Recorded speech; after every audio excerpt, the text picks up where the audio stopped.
conocido deportistas que ha pasado lo mismo y no han llegado a hacer lo que él hizo. No han llegado a eso. No han llegado. Y en verdad yo digo que la presión que él se montó él mismo, pues fue lo que lo llevó a cometer esa locura, porque le quedó mal, porque lo hizo todo en el patio de nuestra casa. Entonces podríamos decir o descartar la teoría de que la fama lo cegó. Él no era famoso. Felipe Verdejo no era famoso. Créeme. Él por no quedar mal. Yo digo que fue por no quedar mal con su familia. Su familia. Para no quedar mal con ellos, pues hizo esto. Me gustaría hacerle lo mismo que le hizo a mi hija. A veces le gustaría que yo lo tirara de la laguna, si yo le diera, si yo lo drogara. Me gustaría hacerle lo mismo. Imagínate. Nunca había dicho esto, pero ese es mi sentir de madre. Hacerle lo mismo. Hola, ¿qué tal? Gracias por su sintonía en esta nueva edición. Hoy me gustaría tratar un tema que llevo mucho sin discutir, y es el caso del exboxeador Félix Verdejo, quien será condenado el próximo 3 de noviembre tras ser hallado culpable de 2 de los 4 cargos criminales presentados en su contra relacionados a la muerte de la joven embarazada Keishla Rodríguez Ortiz. Antes de darles la información, me gustaría invitarlo a que haga clic en el icono de me gusta y a que comparta este video. También a que se suscriba a este canal en YouTube. Señores, durante el juicio contra Félix Verdejo, muchos pensaban que la defensa presentaría los resultados de varios análisis neurológicos que muestran que los golpes repetitivos en la cabeza que recibe un boxeador aumentan el riesgo de afecciones neurológicas a largo plazo que incluyen cambios de personalidad, conducta alterada, psicosis, pérdida de la memoria, abandono progresivo de sus tareas habituales y dificultad en la adaptación social. Tras un proceso judicial que se extendió por 25 días, Verdejo fue hallado culpable de secuestro que resultó en la muerte de una persona y del asesinato de un bebé por nacer, pero el jurado no llegó a un acuerdo unánime en los otros 2 cargos. Aún así, el expúgil se expone a una condena de prisión por el resto de su vida. Pero debo resaltar que Verdejo no es el único boxeador que ha visto truncada su carrera por un hecho similar. A lo largo de la historia, el boxeo ha estado inmerso en este tipo de escándalos. Otro de los casos más sonados fue el del venezolano Edwin Valero, quien se suicidó tras ser arrestado por el asesinato de su esposa en 2010 y posteriormente un periódico mexicano reveló el arresto de José Ángel Nápoles, un boxeador de 30 años y nieto del también pugilista José Ángel Mantequilla Nápoles, por la muerte de su pareja. El año pasado también vimos que el ex campeón de boxeo puertorriqueño Juan Manuel Juanma López fue acusado de maltrato físico y emocional a su expareja.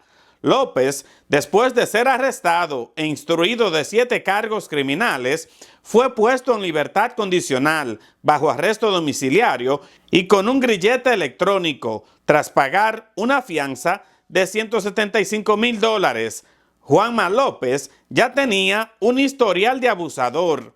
En noviembre de 2015, su entonces pareja lo acusó de haberle propinado un puñetazo en el rostro.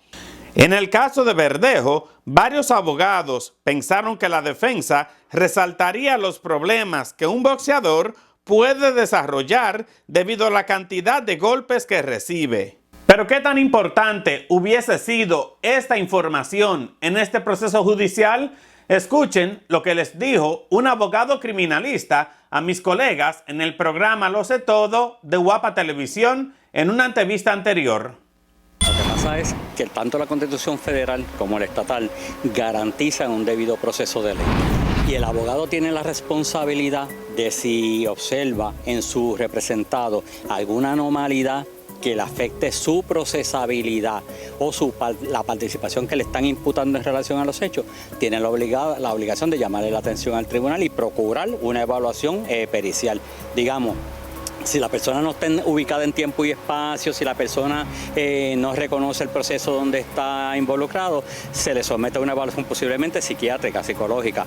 En este caso se está pidiendo una evaluación de un perito, obviamente con una especificación más, y valga la redundancia, más específica, que lo que se busca con toda probabilidad es determinar si este señor o cualquier persona ha sufrido algún daño cerebral severo que le haya incidido en los actos que se le imputan. Por ejemplo, si en caso de Verdejo, que es el boxeador, él recibió un sinnúmero de golpes en su cabeza a raíz de su profesión. Eso puede haber degenerado en alguna lesión cerebral y eso a su vez puede haber generado algún tipo de efecto en su conducta, tanto social, personal, etcétera. Y de ahí entonces, si ellos entienden que eso incide en los hechos que se le imputan, pues tienen que ser evaluados por un perito. Hay antecedentes en esto. Tenemos el caso de Hernández, el futbolista. El futbolista Hernández, de origen puertorriqueño, era una persona totalmente joven, fuerte, físicamente saludable, pero empezó a demostrar una conducta sumamente errática. Entre ellas empezó a cometer actos delictivos sin sentido, tenía unos contratos multimillonarios, hasta se dedicó a, pues, entre otras cosas, a robar por bagatería.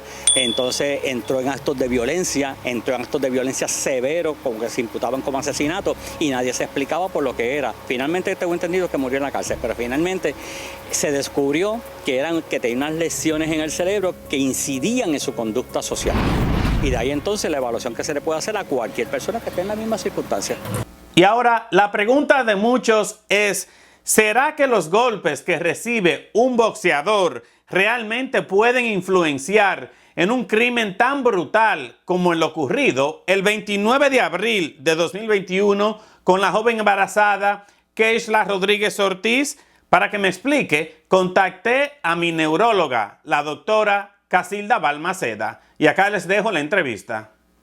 Muchísimas gracias a la doctora Casilda Balmaceda, neuróloga desde Nueva York, pero colaborándonos desde Islandia. Doctora, gracias por su tiempo. Gracias, Jenny. Encantada de estar contigo esta noche. Un placer. Doctora, hemos visto varios casos de violencia doméstica, actos de feminicidios en jugadores de ligas deportivas profesionales. ¿Qué me puede explicar usted sobre la ola de violencia de género en muchos boxeadores? Sí, es un gran síndrome que ha sido reconocido finalmente en los últimos años. Este síndrome data mucho anteriormente y se ha visto con gran frecuencia en aquellas personas que han tenido trauma en la cabeza. Por ejemplo, jugadores de fútbol americano, personas que hacen esquí, también boxeadores. Es un síndrome bastante importante, se llama la demencia pugilística. Ahora se llama CTE o encefalopatía crónica postraumática. ¿Y cuál es la causa entonces de esta enfermedad? Específicamente son los golpes que reciben los boxeadores o los jugadores de ciertos deportes. Sí, la demencia pugilística fue reconocida en 1928. De hecho, pacientes, por ejemplo, como Muhammad Ali, tenían demencia pugilística. Fue inicialmente descrita en los boxeadores, pero le puede ocurrir, como te dije, en personas que han tenido trauma en la cabeza. Lo importante es que este síndrome, número uno, puede ocurrir con momentos de trauma en la cabeza, aunque sean muy insignificantes, aunque ocurran, por ejemplo, en adolescentes que están jugando fútbol y que no se desmayen después del trauma. A través de los años, ese trauma en la cabeza se desarrolla en una demencia que constituye problemas de aprendizaje, problemas cognitivos, número dos, problemas de emotivos. Se ve mucha depresión, por ejemplo, en los pacientes con demencia pugilística. Número 3, problemas de impulsividad y comportamiento. Esos pacientes pueden tener mucha impulsividad, cometer ciertos comportamientos muy, muy serios. Y número 4, se pueden ver problemas de Parkinson, por ejemplo, como lo tuvo el difunto Muhammad Ali. Pero, ¿se podría prevenir esto o evitar que llegue quizás a un punto en el que la persona pueda cometer un acto tan violento?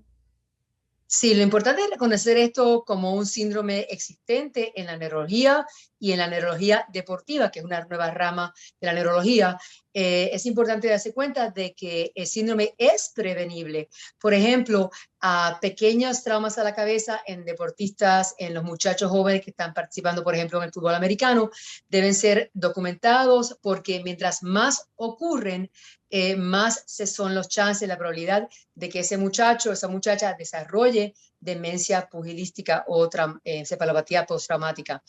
También es importante saber que es un síndrome que tiene su genética. Hay ciertos cambios genéticos en el que pueden predisponer a que estos deportistas desarrollen esta demencia. ¿Y hay posibilidades de poderse determinar a través de síntomas? ¿Es esta una enfermedad sintomática? Al principio no desarrolla síntomas, ¿verdad? Puede ocurrir por 20, 30 años sin tener síntomas. Luego los pacientes, los deportistas empiezan a desarrollar problemas de depresión.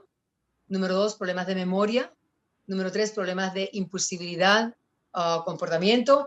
Y número 4, problemas de movimiento. Pueden parecerse al Parkinson's, y el síndrome de demencia pugilística también se puede parecer mucho al Alzheimer's. De hecho, Denis, que este síndrome tiene proteínas en el cerebro que son las mismas proteínas que se ven en pacientes de Alzheimer's. Es una enfermedad progresiva. Y usted me dice que empiezan desde la secundaria. Sí. Se ha determinado que la demencia pugilística tiene como factor de riesgo muchos pequeños mini traumas a la cabeza que se pueden ver en contusiones, en muchachos de adolescencia que practican deportes en los cuales hay trauma a la cabeza. Por ejemplo, el boxeo, el fútbol americano, algunos jinetes también tienen pequeños traumas en la cabeza. ¿Y qué le diría usted a los deportistas, especialmente a los boxeadores, en cuanto a su salud y tener esto en consideración?